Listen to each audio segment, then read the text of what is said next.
Je pense que ce qui représente, c'est un effort d'amener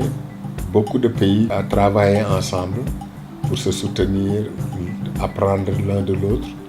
et pour pouvoir parvenir à avancer un peu plus rapidement dans ce domaine qui est,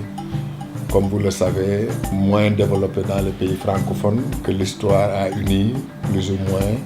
En plus de cet effort d'apprendre ensemble, de travailler ensemble et d'apprendre de l'expérience de l'un de l'autre, il y a aussi le fait que chacun de ces pays pris séparément est très petit comparativement aux grands pays comme le Nigeria, comme beaucoup d'autres pays qui nous entourent et qui, en les regroupant, ils deviennent un peu plus attractifs à certains bailleurs qui veulent avoir une certaine échelle d'intervention que la plupart de nos pays n'offrent pas. Et dans la mesure où chacun des pays, en fait, là où ce programme a commencé et ce partenariat, c'était d'amener chacun des pays à développer un plan avec des coûts bien définis. Et donc un plan qui a développé dans une ambiance de consensus national.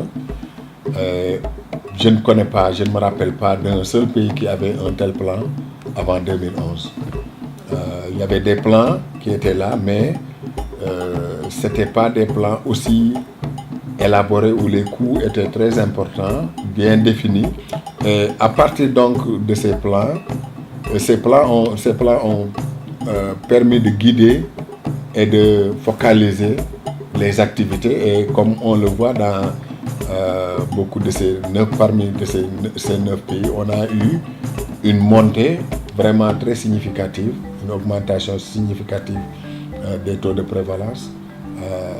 de la contraception moderne. Je dirais que